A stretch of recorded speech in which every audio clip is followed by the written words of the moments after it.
Okay, so let's go ahead and let's jump into it. There we go. Okay, so first let's kind of talk about the parts of an article. So when you're doing a regular article, you'll have the introduction, you'll have the literature review, the methods, the results, discussion, conclusion, references. So those are kind of the parts of an article that, that you should have when you're either reading a journal article or when you're writing a journal article. So does anybody have any questions on just basically the very basics of an article before we kind of get into the difference between a literature review and a systematic review? Okay, so for a literature review, here's a couple of things that kind of a literature review does. It critiques and summarizes a body of literature. So you're going to be reading a bunch of literature on your subject, and then you're going to be condensing that information and summarizing it and talking about what's added, what's not there, and things like that. So you identify gaps or inconsistencies in the literature. It also requires a pretty narrow and focused research question. So you don't want something broad like just artificial intelligence. You want something specific about artificial intelligence. And it really brings the reader up to date with what's current. So you're going to want to start, if you're doing something historical, like the history of artificial intelligence, you'll want to start with some of when it first started, and then you're going to want to end with information about what's happening now.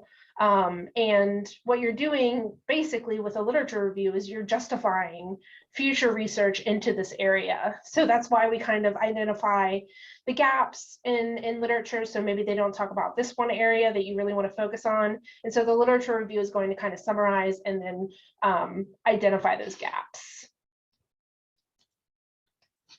So a systematic literature review is a little bit different. So it has a more rigorous and well-defined method described in detail. So what you're doing is you're really getting in there and saying, I searched for artificial intelligence in this database and I used these keywords and I filtered it like this. So you're wanting something that's that people can replicate, honestly.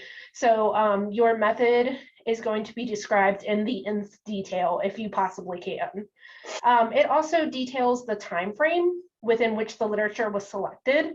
So this kind of goes back to when you're refining your results, you're going to want to say, I'm only looking at artificial intelligence from 2013 to 2021. And that's where you'll focus all of your research and your literature from, is within those time dates.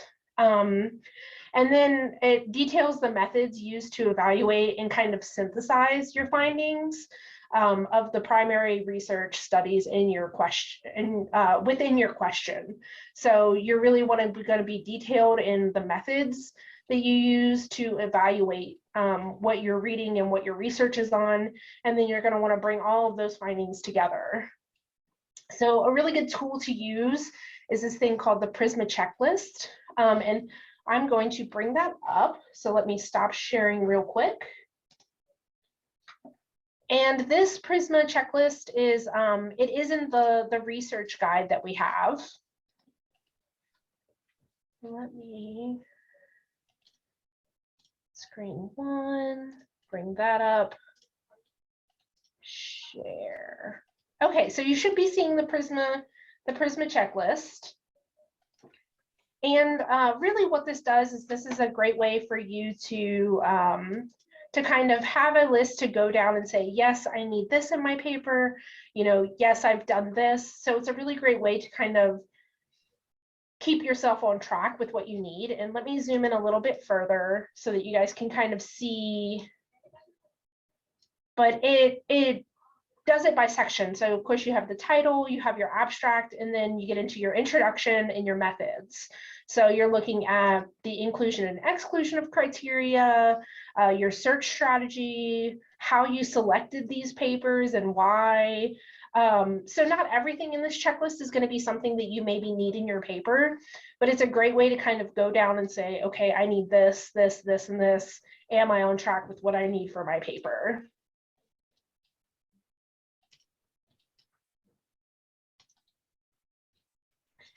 let's get back. Okay. So when planning your systematic review, here are just a couple of things that you can kind of ask yourself. So where will you search? This is looking at what databases specifically you're going to be searching, which is something that you'll definitely want in your paper so that people, again, can replicate it. What time frame, again, what years, what keywords you're using specifically. So if you are using a bunch of keywords, or if you're using different strains of keywords, make sure you kind of keep track of what you're using, what subject terms you're using, and what will you not search if there's anything. So say you want artificial intelligence, but you don't want, like, I don't know, bionic eyes or something like that, then you would say, you know, this is a portion of the research that I'm not getting into. So this paper will not focus on that section.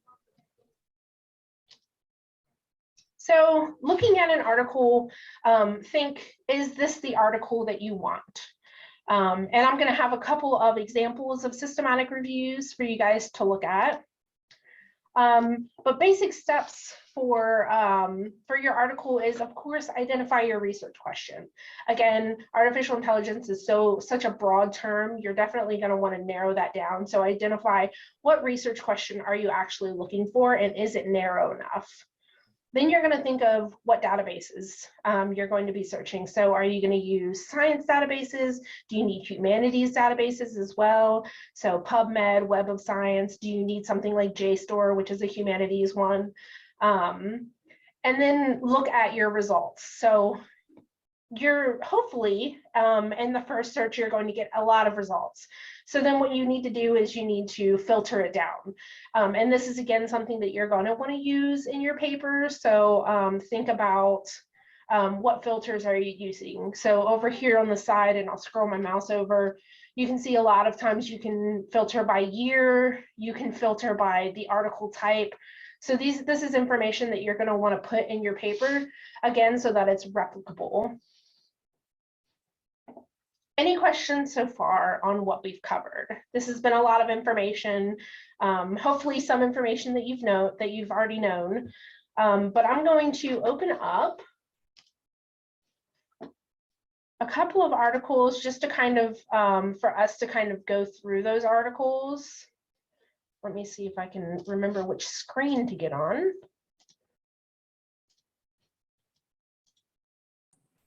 Okay. I put a question in the chat.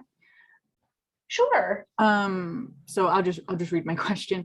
Okay. When is a systematic literature review needed versus the literature review that you would use, like, typically in your, like, when you write an article that has like a method, results, discussion, conclusion? So I guess what would you say is the difference between systematic literature review versus the literature review that you typically put in your introduction, since the rigor is different? Or can you do like a maybe like a baby systematic literature review? Is that appropriate for an introduction background? Yeah, so you can do a hybrid of a literature review and a systematic together. You can take portions of a systematic review and use them in your paper. So the main difference is that that idea of that you want your methods to be very rigorous and you want it to be replicable. So with a literature review, basically what you're doing is you're just giving all this information of here's what I searched and here's what it said and here's the gaps in the research. Whereas a systematic review, what you're doing is you're saying, I searched for this at this time with these filters, and this is the data that I have, and here's how I analyze it. So it's a little bit more scientific than what a regular literature review is. I don't know if Cynthia has anything that she wants to add to that. Yeah, I would just remind us that a systematic literature review, the paper is the work you're doing on the literature review. Like, that's your methodology. Whereas in a traditional paper, you're just trying to get everybody on the same page in your literature review to then implement something. So in science, you might say, oh, I see your comment here in the chat, like, oh, okay. But in science, you might be really running a real test. Like, here, I'm going to test for this. with A/B groups and see what happens. In social sciences, you might say, we did this intervention in our observations and see if that, played out differently in how people used a room or whatever they're going to be, looking at in that kind of setting. So that would be the difference, I think, that, the meat of your paper in a systematic review is the literature review, where the meat is the methodology and any other standard. And the literature review there is just a little intro. We're all on the same page. Sorry, Jenny, go ahead. No, you're good. That was a better way to say it. Yeah.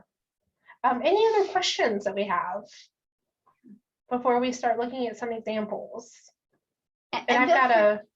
Oh, go ahead. Type it in the chat. I'm sorry I missed that one. I had dropped the link there and just kind of skipped over it. But feel free to unmic or drop a chat question. We're happy to address anyway. Yeah.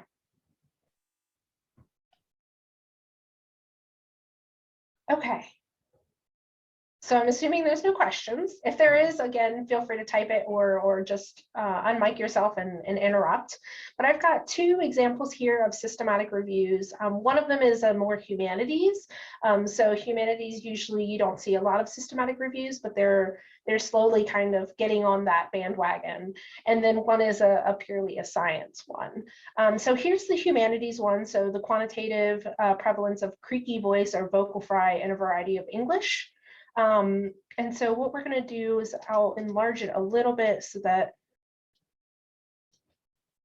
and excuse the scrolling, I hope it doesn't hurt your eyes. So here they have a background, but that's the introduction. And then of course you have the methods that they used. So they say that they searched the 4 electronic databases and 2 concurrent conferences. And kind of what the studies were included, and then they have the reference list of the included studies. And then of course you have the results. So the results of their study and the results of the papers that they read. And then you have the conclusion. So this is actually a detailed introduction kind of thing, because once you go down, you have the more meat of the paper. So this is basically giving you the overview before you get into the paper. So it's the abstract. So let's scroll down a little bit, and then we have the actual introduction that kind of gives you the background of what they're talking about. And then they have their research questions. So they have 3 currently that they worked on. And now we have the methodology. So specifically how they went about running their tests and how they went about gathering the information. So let's see if they have, so here they have the criteria for inclusion. So what they included, terminology that they used. So they broke up their methods into different sections. So here's sample criteria, and then analysis of that criteria. So really, this is getting really deep into what they actually went through for their research. And then what was limited with the publications. And then you've got the search strategy. So again, we're still in the methodology here. So they're going deep into what they did. So they've got their online databases. And then they've also got the table that they have a table here that talks about the keywords, which hopefully should be right here. Here we go. So this is a really great way to kind of show this is the database they used, and then this is the strategy that they used. So they used a lot. You don't have to use all this much, but they used a lot to be able to search. And for each one, it's either different or similar. Scroll down a little bit more. Here's how they extracted the data. Again, we're still in the methodology, and now we get to the results section. So included studies in their results. And then here's again more data about how they researched. Let's zoom out a little bit to show you this table.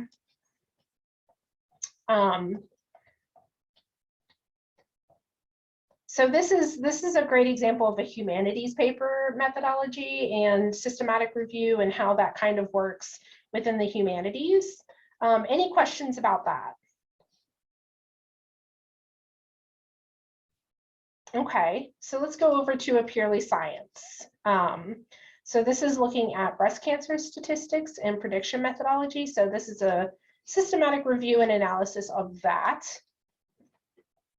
And so for their abstract, they just have an introduction into the subject. So very different from the other one that we looked at, where it has a very detailed abstract that's telling you kind of all you need to know about the paper in one go. This one just kind of gives you an introduction as to what they're doing. And then it's got the keywords here that are used to search the article. So here we have the introduction. And then we have their methods. So what they're looking at, let me scroll over a little bit, where they're looking specifically. So this is looking mainly within the UK and Europe. And then some of the information that they got. So mortality rate, incidence rate. And then after that, they have the results. So the results of their searching, the results of what they got via their methods. And then you've got the graphs and the tables. So you see this one, they don't have anything that kind of shows specifically what database they searched and the words that they use and stuff like that. So a little bit different. And then discussion about what they researched. And then they should have, scroll down a little more. I apologize for all the scrolling. Then they have their conclusion. So this one, again, when you're looking at a systematic review, you can take different things from it that you need or that you think would be useful. Scroll all the way back up. So with the other one, they had it to where it was very detailed, step by step. You could very much replicate that data. Whereas with this one, you could still replicate it, but it doesn't have those graphs, those tables showing you specifically what they used and how they used it. So any questions looking or comments looking at the two sample papers? We did have a comment in the chat. Oh, here's a question too. Do you have any thoughts on which type would be more likely to get published? A systematic literature review or a journal article? That's a good question. I have never written a systematic review. I have read systematic reviews, but I've never written one. So I'm unsure of which one specifically would be. I think it depends on where you're publishing. A good thing about looking for systematic reviews, so you can, if you go into any database and you put, artificial intelligence and systematic review, you'll see where people are publishing them. And if you find one that you like, you can always model your paper after that paper. So if they did have a very detailed abstract, then you can have a very detailed abstract. Because if one person got it published there and you kind of take how their paper is structured and model your paper on it, then you most likely will also get published in the same journal if that's something that they're looking for. Sure. And then we had a follow-up question to that. Both of these examples are systematic literature reviews, right? Yes. Yes. Yes. These are both systematic literature reviews. They both let you know within the title. So this says a systematic review and analysis, and then going to the other one, if I scroll up, it lets you know that this is a systematic review of the literature on vocal fry. So if you're searching specifically for systematic reviews, putting in your search, again, with artificial intelligence, just saying artificial intelligence and systematic review, you'll bring up a lot of what's been written, like systematic reviews on artificial intelligence. On this one, I just put in humanities systematic review, and this one popped up. So really, you can use systematic review with any kind of subject and see if anybody's written anything like that on that subject. Okay, I just want to give some more context. Yeah. I want to make sure that we're on the same page. I'm saying between this literature, the systematic review versus the breast cancer one, they both are technically systematic reviews, but one of them is Yes. more detailed than the other, like you're saying, more replicable. Yes. So between the two, is there, I'm just wondering if like the creaky voice one would be more likely to be published because it has that rigor to it versus the other one doesn't specify as many details as the creaky voice paper. Does that make sense? It does make sense. And I again, unfortunately, it would be kind of the same answer to where Okay. it depends on Cool, where cool. you publish it. Cool. Yeah, so with the Prisma checklist, you can go down and say, I want this, this, and this in a systematic review, and that's what I'm going to use. You know, the authors of this paper clearly went in and were like, we're going to say what we did and how we did it specifically, every, like, almost the minutia. Whereas the breast cancer one, they didn't need the minutia as much as maybe the vocal fry one did. So again, it just kind of depends on where you're publishing. If you have a topic that you want to do a systematic review on, again, I would search and see what other systematic reviews look like. And they could run the gamut of one being super detailed, one being not as detailed. But if you want to publish in a journal that has one that's super detailed, then maybe yours being super detailed would be more beneficial. Yeah, and I think that really reflects the subject matter, really, right? So sciences may want you to be pretty detailed in the systematic literature review, but maybe not as detailed as maybe a humanities is trying to kind of fit their work into a science kind of format. So they're trying to overstep a little bit, but all these details are really good in any kind of systematic review. So adding stuff is never going to be a detractor, I don't think. Yes, definitely. The more information you give, the more I think people will be happy about having that information. Great questions. Okay, so I'm going to go back to me. I accidentally went forward on our thing. So let me go back to screen 3. Okay, so we've talked about systematic reviews, literature reviews, what they are, how to make them. So now we're kind of gonna get into the meat of what this workshop is about, which is about the tool Rayyan, or Rayyan. I sometimes call it Rayyan. I think it just depends on what you want. So what can you use Rayyan for? So you can have multiple authors and multiple teams that you can create, maintain over time. You can also get suggested articles for inclusion and exclusion, which I think is really great, especially if you're starting your systematic review and you need that part of it for.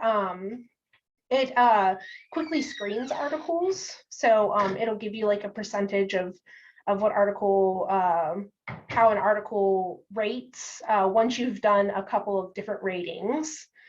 You can detect duplicates. You can use visual cues to help in the screening of articles. So it has a machine, so basically an AI machine learning for recommendations of articles that you can use. And it's really great for collaboration, which I think is one great thing. So you can have multiple people on one thing, and then you can all contribute, and it kind of shows you who's contributing what.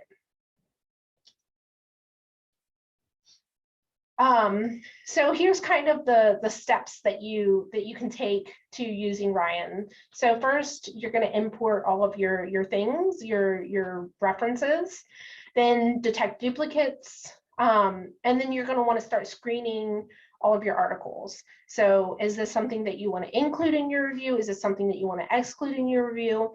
And they have that within the system. So you don't want to delete the ones you're excluding because you're teaching the machine kind of what you're looking for specifically.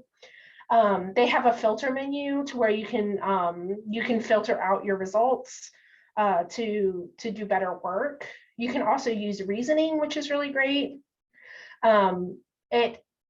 When you import things, it creates labels for you, but you can go in and create labels specifically. So that kind of also helps the machine learn. And then a great part about it is the ratings. So it'll rate your articles, but that only happens after 50 decisions that you've made. So be aware that you can't use that until you've made 50 decisions of including or excluding. So hopefully you guys have gone and already signed up for Rayyan. If you haven't, here's what it looks like. So you'll just sign up, give them your email, and then you'll need to confirm your email. Now this usually doesn't take a long time, but it can take up to 24 hours for that to happen. So if you wanted to get in, hopefully you did it beforehand so that you can kind of get in and play around during this workshop.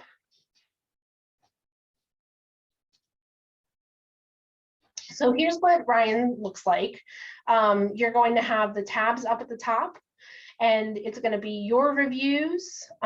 So whatever reviews you have started, it's going to be collaboration reviews. So whatever you've started with somebody else.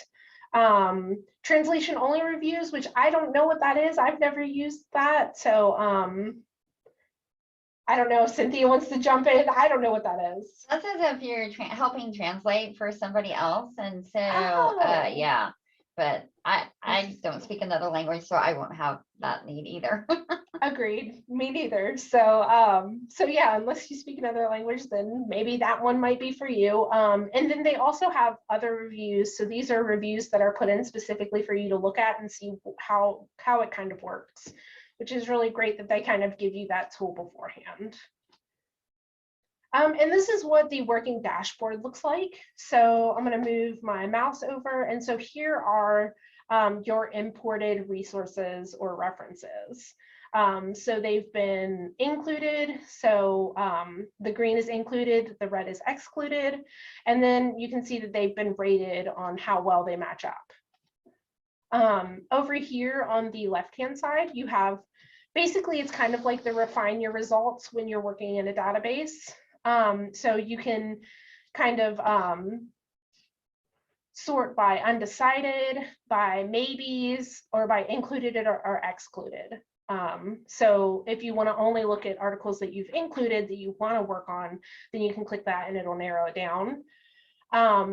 You can put your search methods here. So this is just showing that they're uploaded references, but you can add, it has this add new, so you can add your search methods here.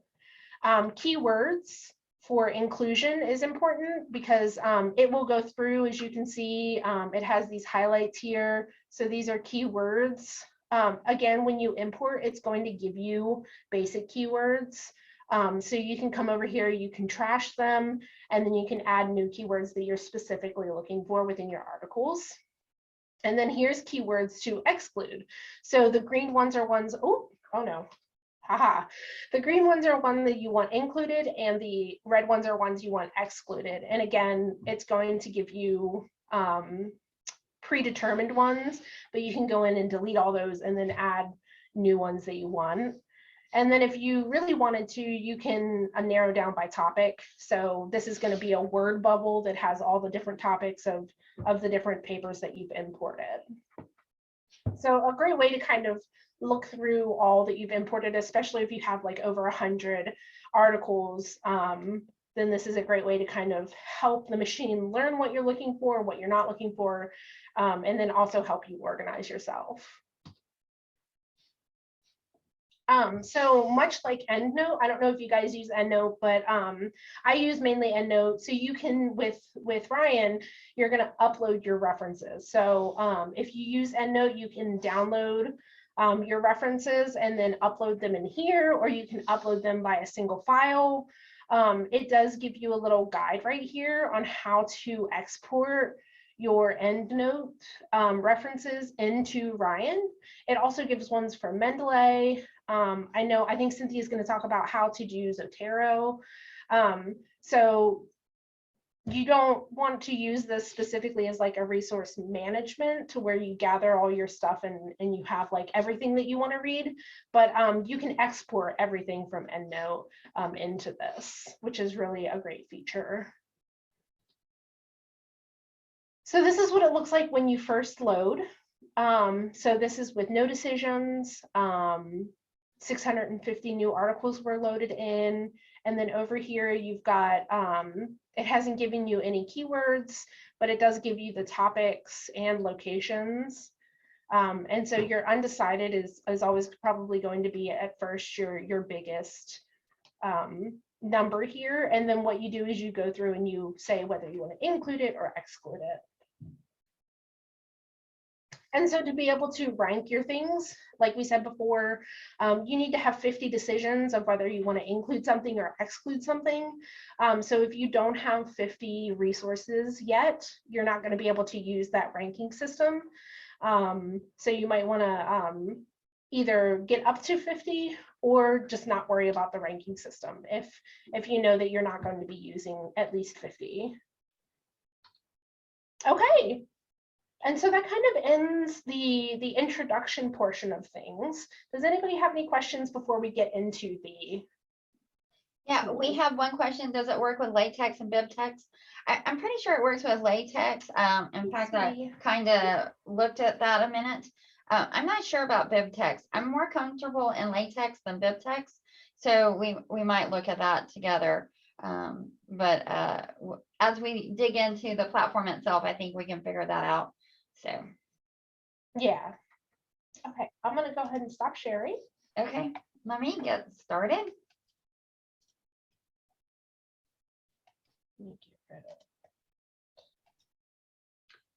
Okay, so if you have signed in, great, or signed up. If you haven't signed up, you can sign up here on this screen. I dropped that one in the chat as well, and it's just Rayyan AI, and it has the sign in and sign up in the upper corner. And so I'm going to go ahead and sign in real quick so we can get that started.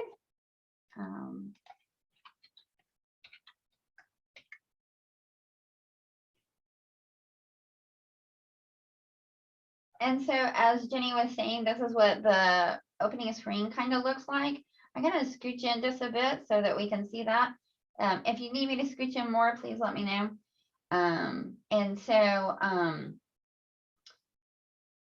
we kind of covered what our tabs are for, but let's go ahead and look at one of these other tabs so you can kind of see one more example before we start loading our own. And I do have 2 examples here that we'll use today, just so that you can see some applications of things that sometimes it takes a minute for Rayyan to get loaded up.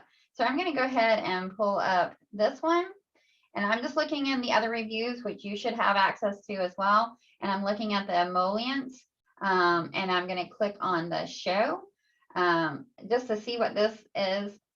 These are all the collaborators that are working on this review.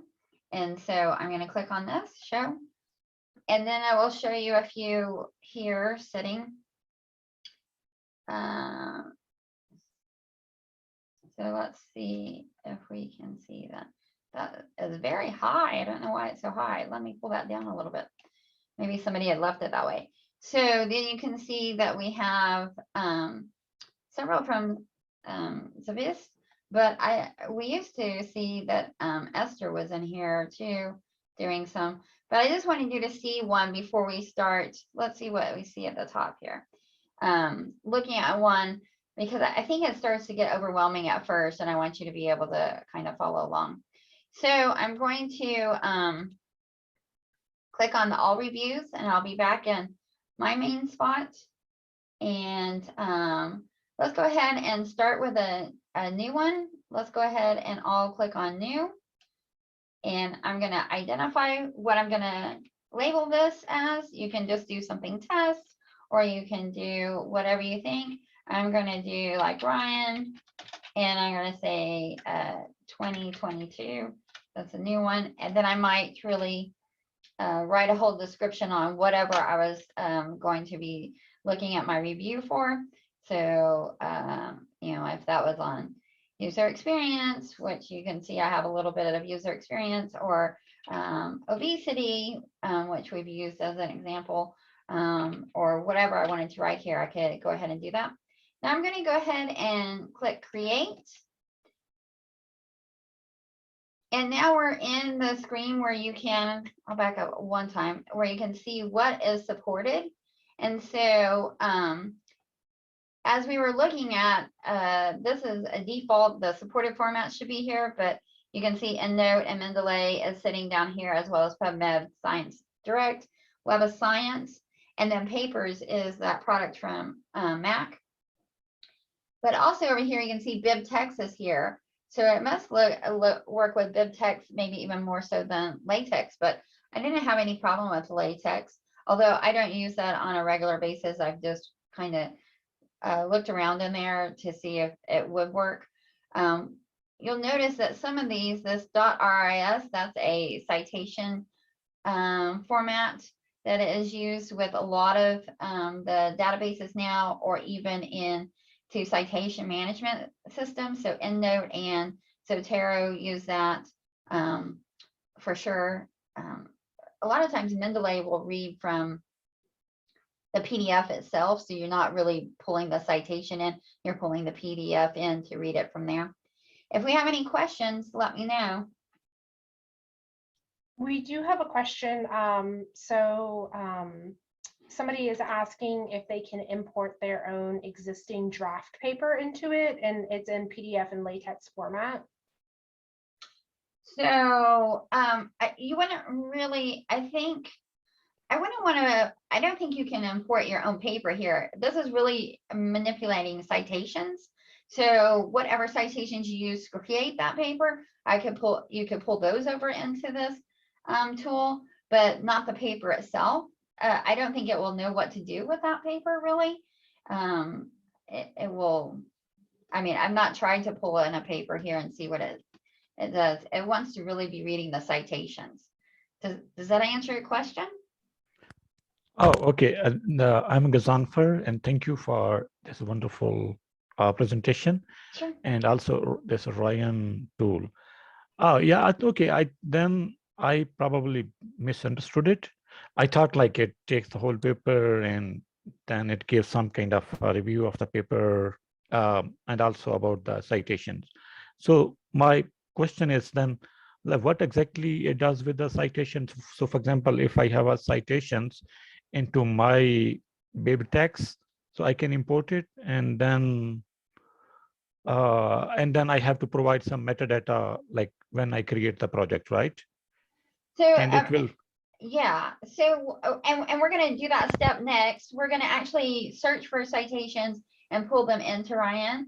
But yes, it's really just going to be looking at the citations and helping you organize your citations, if you will, not in the sense of how a citation manager will help you cite it while you're writing in a paper, but help you organize.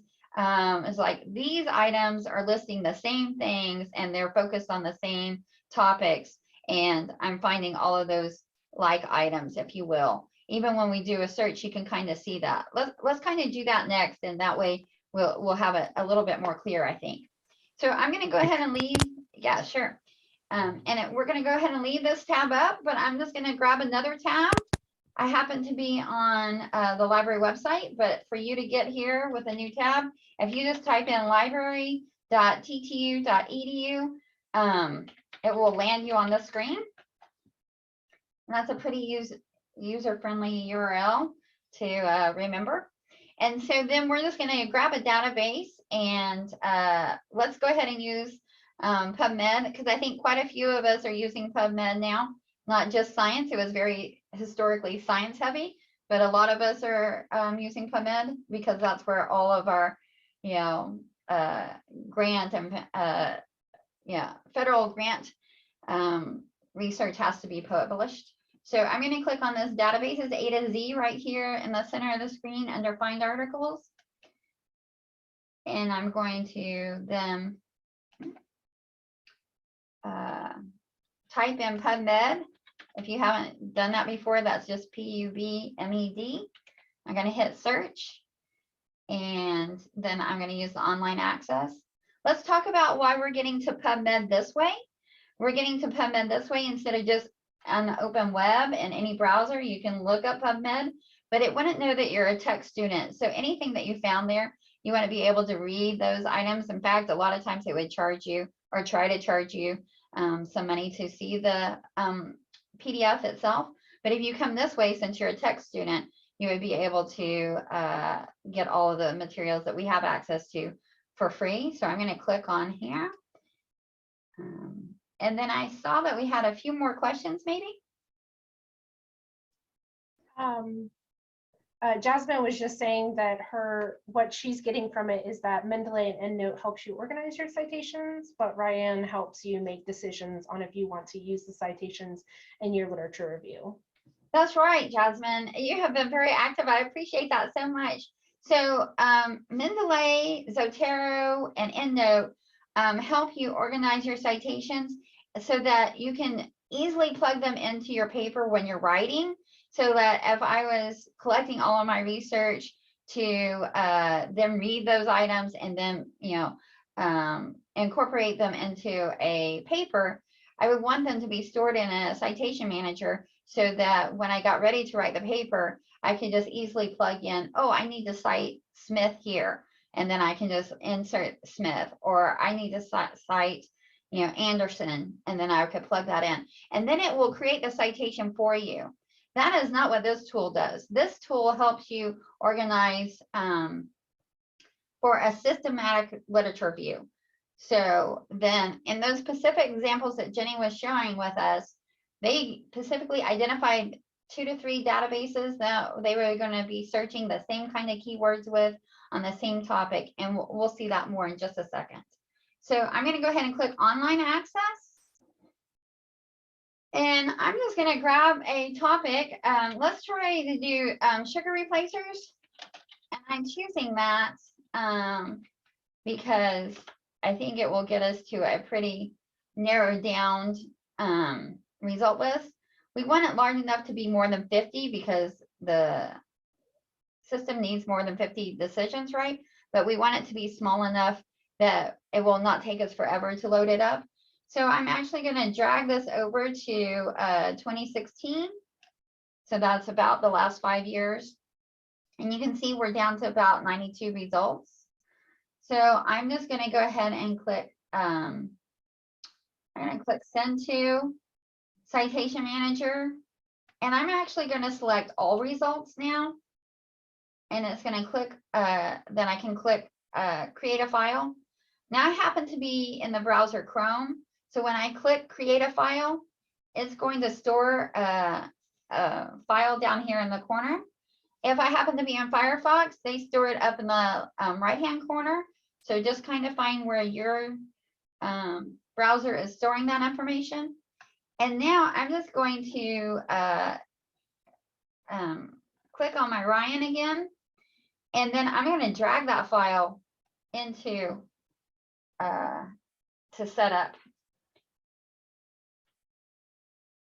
If you cannot drag it, you can always click on select file and it will let you find it wherever you've stored it. That could be in your downloads. And then you could click on that and say open. But I really like the drag feature. It's very nice. It's nice to work with. We're very used to dragging things around and making them work.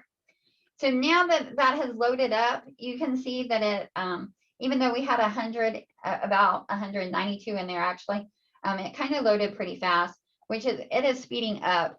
I think as more people start to use it, they realize they needed more servers to handle the load. So now I'm going to go ahead and click on continue, and we will have created our first review.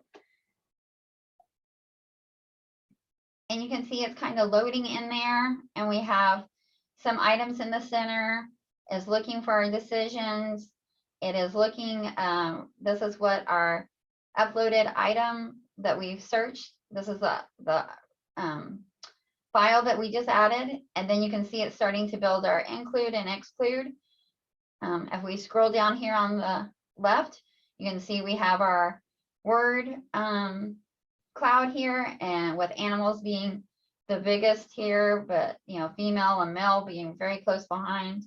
And then it'll allow you to look at location and publication types and journals. So like if I knew I didn't want anything from a certain journal, I could take those out. Or if there was a specific journal I wanted to include, I could do that, or authors or the year.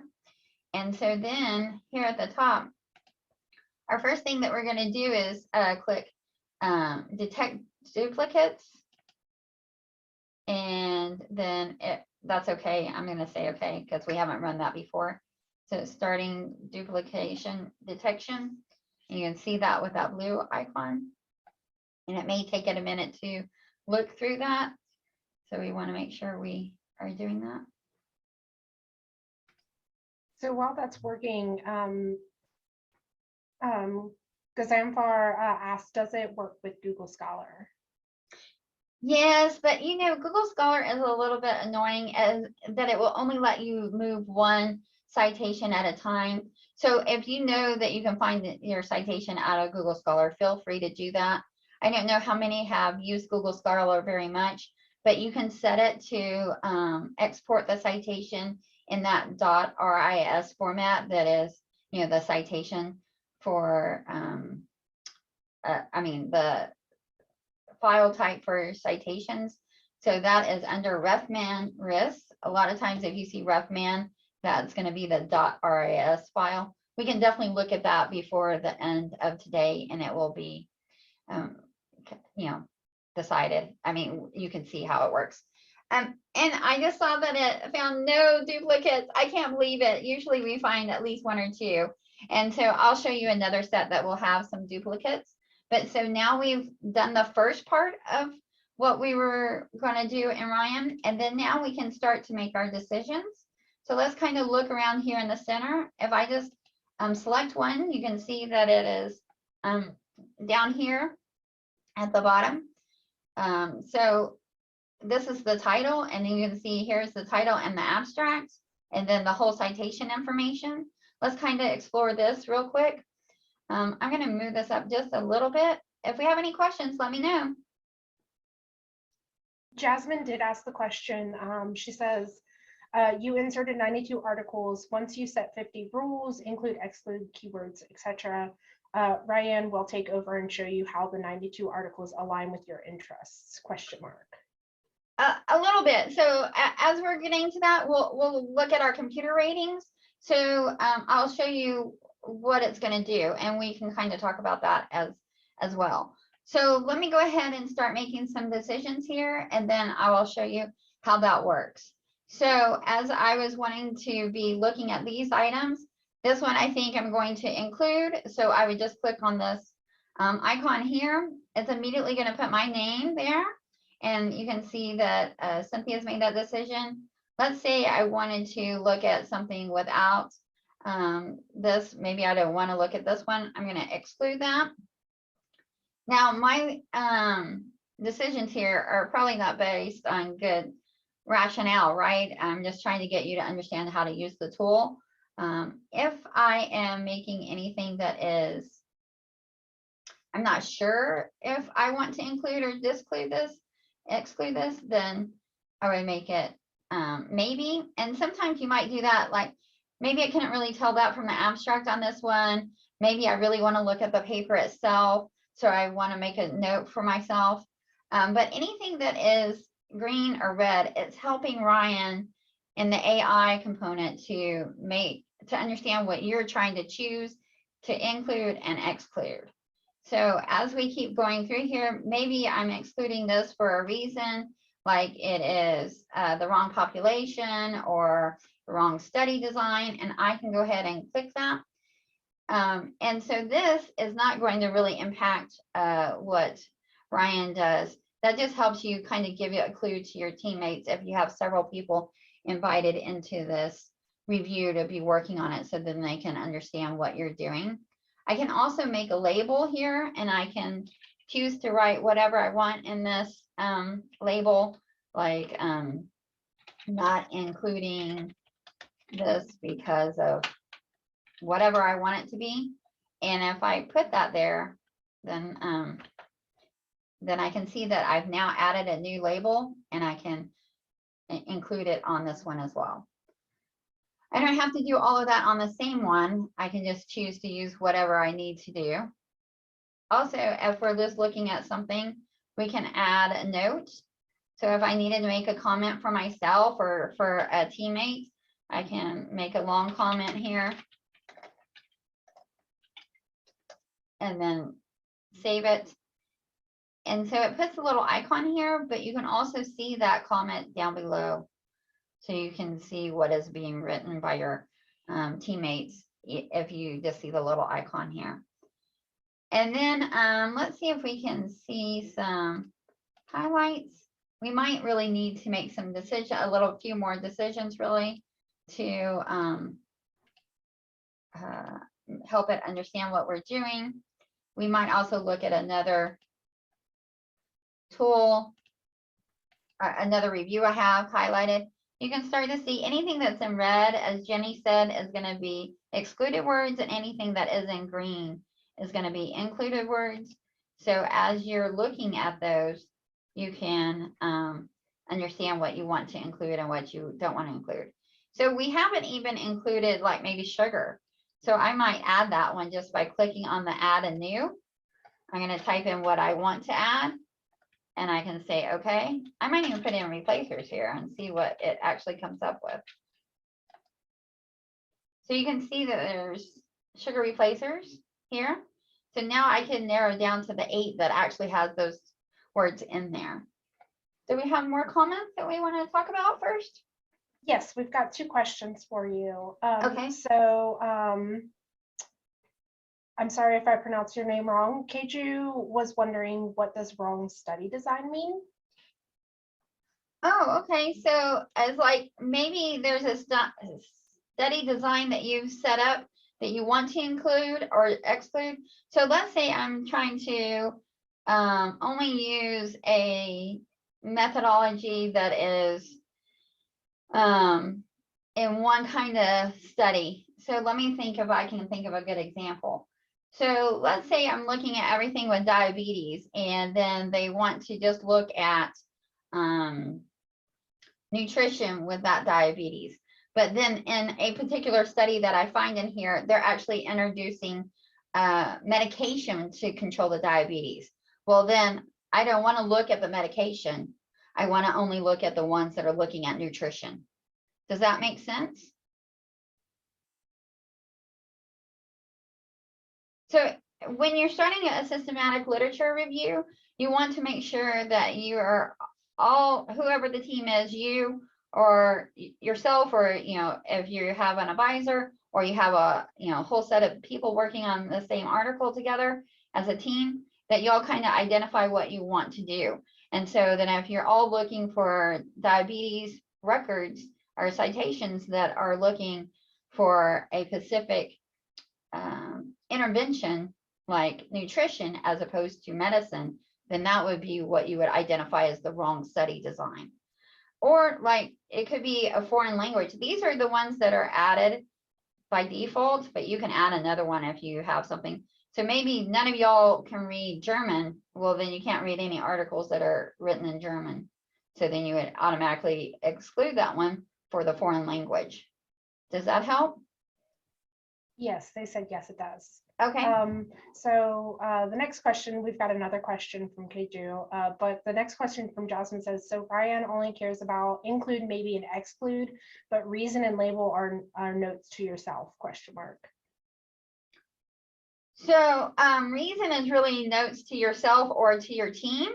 So if I was saying the wrong study design, maybe I've decided, let's say I'm working with a team of 5 and I identified this study as the wrong study design, but maybe Jenny comes in and reads the information behind me and she says, I don't think this is the wrong study design. I think this is something we should include.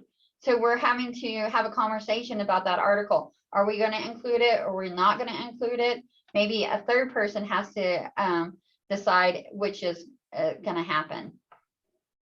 And then the label really is just what you want to be using in that for yourself. So these are kind of more standardized why you wouldn't want to use it, like the wrong population. Maybe I'm looking at child development, but I only want to look at Asian populations and not anybody around the world but Asia. So then if it was somebody in Europe, I would automatically say that's the wrong population.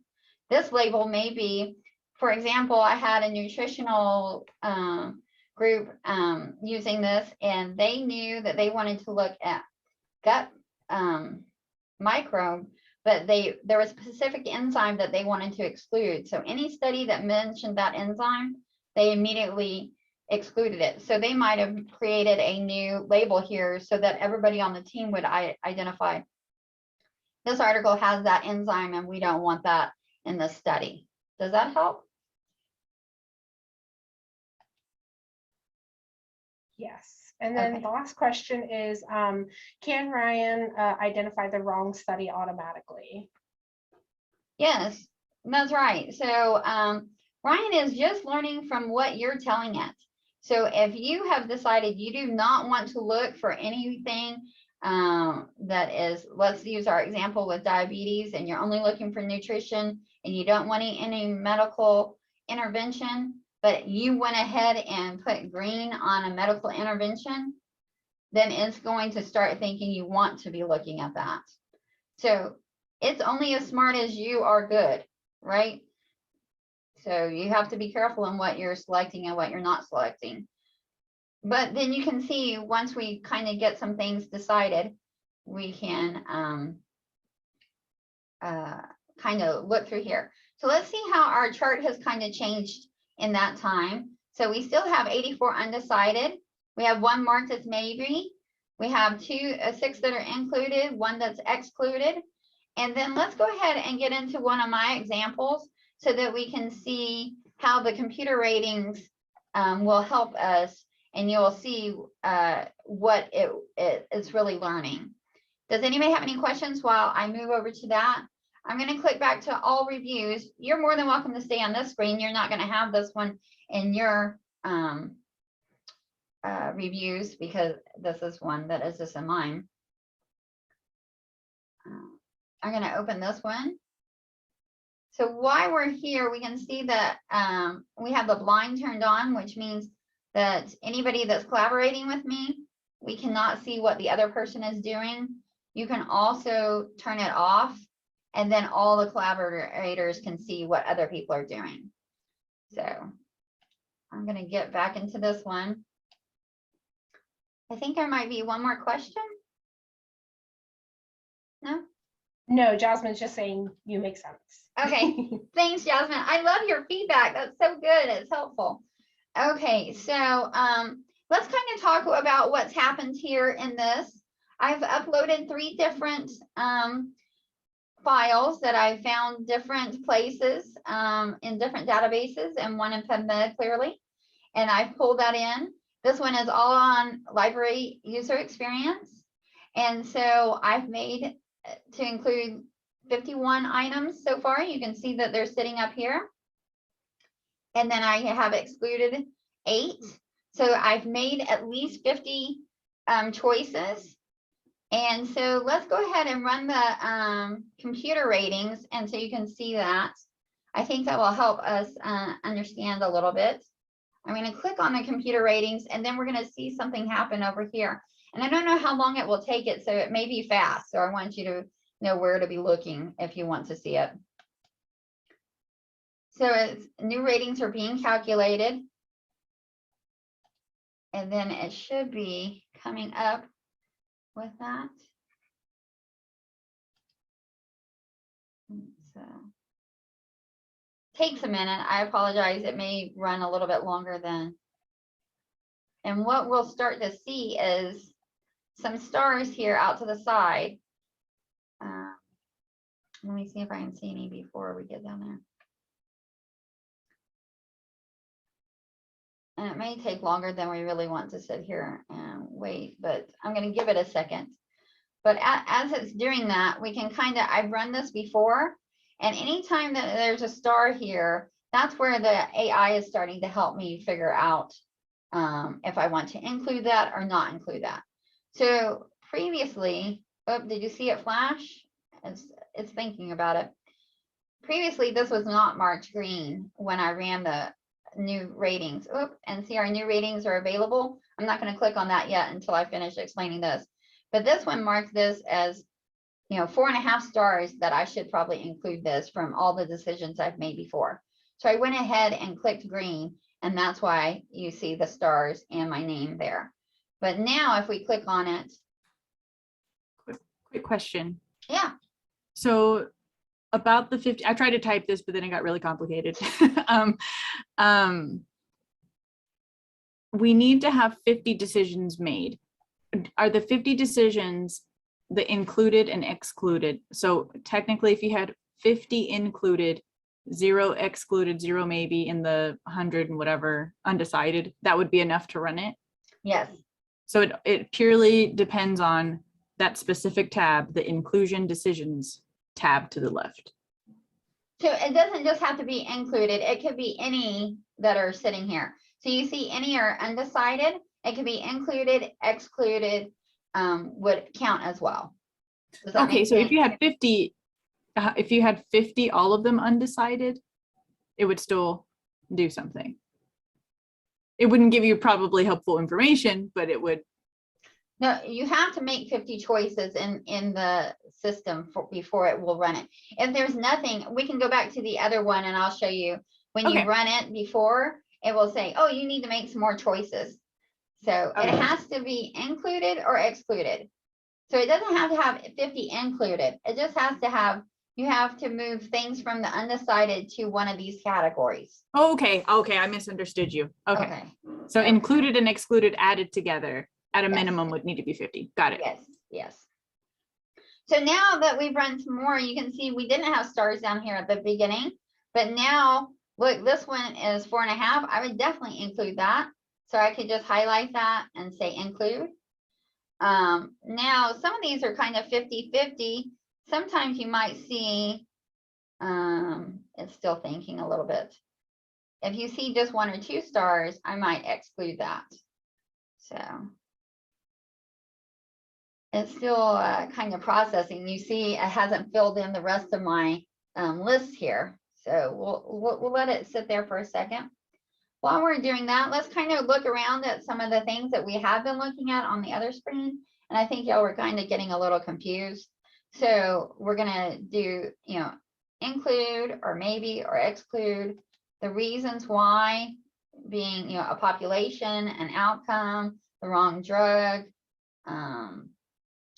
foreign language, a background article.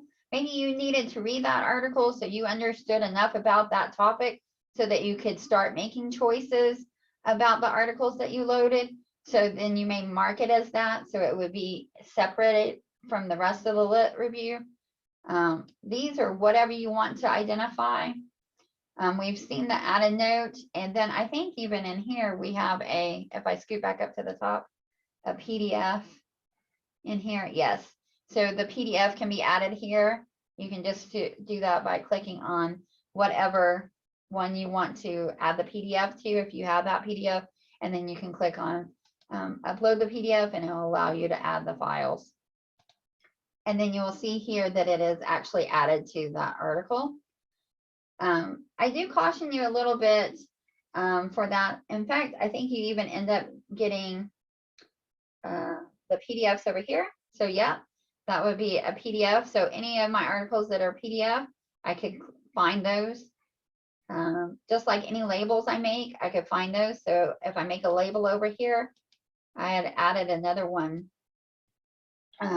Let's see, long label. And then I'm going to add that. You will see that it is added here as well. So it will start to help you sort them through a little bit. Let's see if we have a few more in our rankings exposed. So So they're slowly coming in there, I guess. I think we were there at the last one. So, okay. Let's go ahead and look at the other one where we haven't made any choices. I'll go back to the one we created together.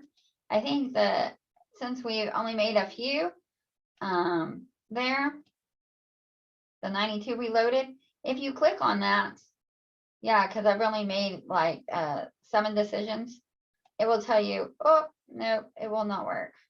See, it tells you new ratings require 43 more decisions. So even if you thought, oh, I made enough choices, then you can check, and then it will say, oh, no, you did not. So that will be helpful. The other thing is we didn't see how to detect duplicates, because this one magically did not have any duplicates, which I'm surprised with. Let me go ahead and get into another one, and I think that other review we can use to see some duplicates still sitting there. Oh yeah, so here is some possible duplicates at the top. So you see this is a box above the inclusion decisions, so include, exclude. So on the one that we were looking at previously, we just had this box up because there were no duplicates. So if I wanted to look at the 6 that are not resolved, I can click on that and it will pull that up. And anytime you see this little double icon, that means that that's a duplicate. So I can highlight any one of those. I'm just going to highlight or select the first one, and then it puts it in the box below down here. And so you can see I'm looking here. Well, I want to resolve the duplicate. So if I click on this, it will show me the other articles that might see there's more than one here. Most of the time you just have one that it's comparing to. But so this one is what we're looking at first. And so we want to see, oh, is this a duplicate? Well, this really isn't a duplicate, right? It's a different author, different journal. While the title is very similar, maybe it's the same. It is the same. It is not the same volume and issue, right? Let me just, yeah. So this is Library Quarterly. This is Australian Library Journal. And so then maybe this is not a duplicate. So I would mark it not duplicate. And then I can look at the other ones. However, I could also identify, am I going to include this one at the top?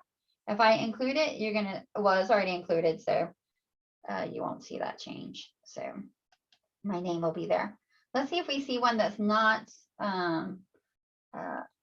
identified already. Let's see. Oh, they're all identified, so that's not going to be as useful. But that's how you look at a duplicate, is just resolve the duplicate and see you have, oh, here's one that's maybe, oh, that's one I was just using. Oh, these are all the same. So they're all looking at the same, but these are all different authors. So they would all be not duplicates in this case.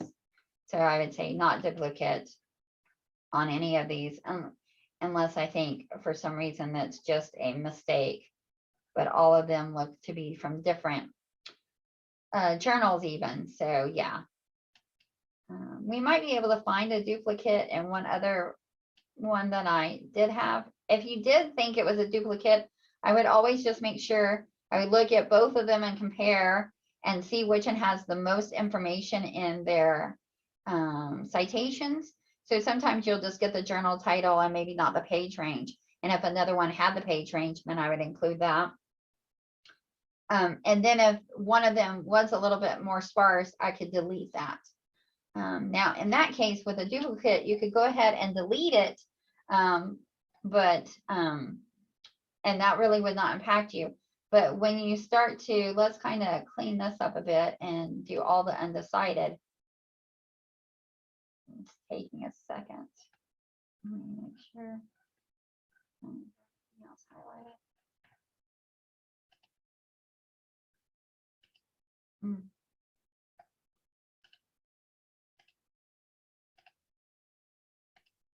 I think it's still reading the duplicates. So yeah, it may take a while for that too. Yeah.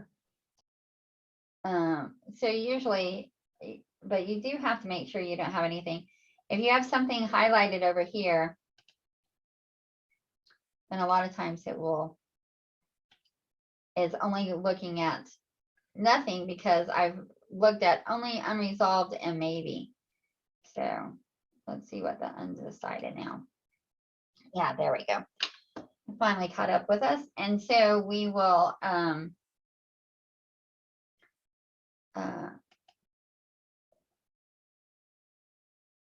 you can, yeah, so sorry. I kind of forgot what I was trying to do, was just make the thing catch up with me. So one other thing I do like to talk about is the highlights, the systematic review.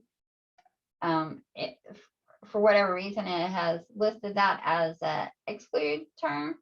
You could definitely change that if you wanted to include that. So you could delete it from here and add it back up here. So that's why it's highlighting anything in systematic review as red, and because it's in the exclude part, and anything that is green is listed in the include part. And you can change those as you need to just by adding the new, as I showed you previously. And then I was trying to think if there was anything else that you wanted to learn. You can export your citations, your reviews. So maybe at the beginning of your research, you pulled everything into Rayyan to run the literature review, but the systematic literature review, but now you would like to export these same citations into an EndNote or Mendeley or Zotero. You can do that just by clicking export and following the steps to go there. And then you could do the RefMan, and then you would get a tool that would, a file that would allow you to put it into EndNote. There's also a mobile app that you can use with this. So if you wanted to look at those items on your phone, you would just download that app from your, Android or Apple store and put it on your phone. I have that on the literature review. And then I think somebody had asked about citations into a certain platform. Was that LaTeX or BibTeX maybe? So if you have a paper and you have all your citations there, you could import those in here if you wanted to. So, and I think you would just use the .ris platform. I don't even have a paper in LaTeX that I could extract those into here. So I'm sorry about that. Does anybody have any questions that they would like to kind of tackle here, or ask any other questions about the platform?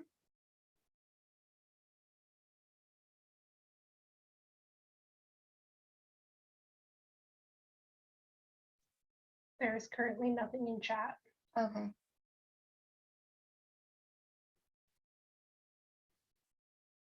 Let's see if it is made a few more choices down here. We might see some difference. It is still really, oh, there, it's starting to populate a little bit more again. And so, for example, this one, it doesn't even have the title there. I might, look at that and really identify if I really wanted to use that in this or not. Just with the title missing, I might even find this. I mean, I think you would be hard pressed to find this. I mean, there's no citation information here. It's just the abstract and the authors practically. So, oh, because it's a book. That's why. So then this potentially is not useful in this setting. So I would definitely exclude that.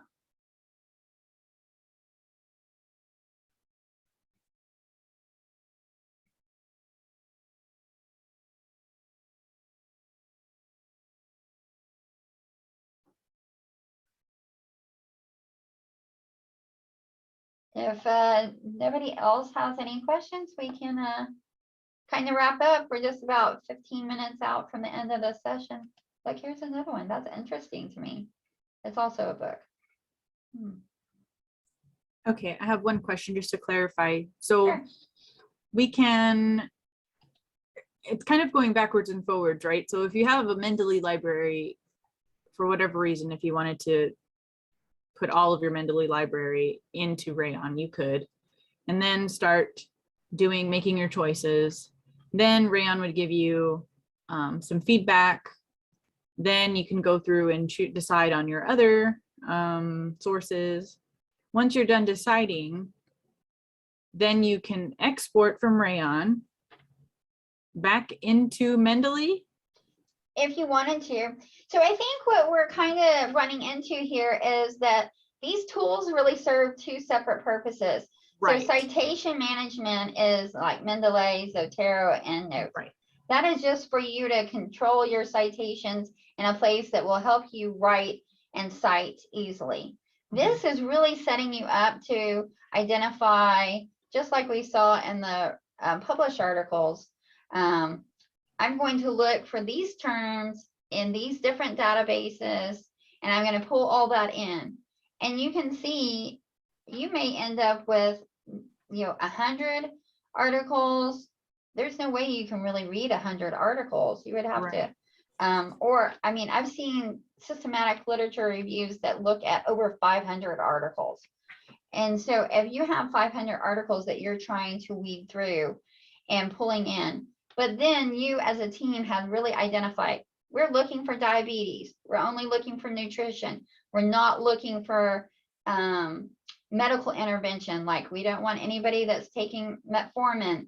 We don't want anybody that's on insulin, right? We're just looking at controlling diabetes with nutrition. And we're only looking at the population that is in South America, let's say. So any other article we can automatically exclude. Setting up your include and exclude words there would be very useful. So then you have a very narrowed search that you're looking for that you want to include in your systematic review. Does that help kind of a little bit? So then just from that example, you would be including like nutrition, but you could exclude like metformin, insulin, all those kind of words in the bottom. So it helps you look at a big number of articles to understand what you really need to be reading, right? So then, for example, in the Vocify, they only ended up including 10 articles in that systematic literature review. Well, then you can read the 10 articles and really understand what those articles are looking at and how to synthesize that information into the paper. So that's what it's really helping you do. The only reason you would then take these citations or this review citations back into an EndNote is depending on how you had gathered that information in the first place. If you knew you were going to use all these citations regardless, you could maybe drop them into EndNote right when you drop them into Rayyan at the same time. But for me, as somebody that is, wanting to just bring the things over that I'm actually going to use, then I would export the things that would be included in the paper. So instead of including all 500 that I was going to weed through, I may only then export the ones that were included to then be cited in the paper. Does that help? Yes, no, that absolutely helps. I was just confused when you said there was the option to export. I was just trying to understand in what scenario would I want to export, but your explanation makes complete sense. You don't even start at Mendeley, you start at Rayyan. Once you're done going through your procedure of going through your abstracts, then you can move to your EndNote, to your Mendeley, and then spend time actually, putting your PDFs in there and reading through them, and then start coming up with your summaries of how you think you want to write I guess this is the discussion section of your systematic literature review, right? So right, or your results, or even your yes, so all of that would be included. Yes, you've got it, Jasmine. Thank you for being so clarifying for us. We want to be clear for our audience too, so I appreciate you asking so many questions. So but yes, And a little bit how you do your own research, right? So maybe some people are exporting things into Rayyan and into EndNote or Mendeley, whatever they're using on that side at the same time, so that if they ever needed to use that citation, they knew, oh, I had touched it at some point, it's in my citation manager as well. So, but not everybody works the same way, right? So you can do whatever is best for you. So, do we have any other comments or questions? We did have a question and I think I answered it, but okay. Okay. I did answer. Okay. Just making Okay. sure. I was going to ask them to clarify out loud, but okay. Okay, good. Any other good questions or comments? And then you may want to go ahead and drop the evaluation tool in there so that in the chat so that we can have people as they're chatting. I mean, as we're wrapping up, please feel free to give us feedback on our evaluation tool.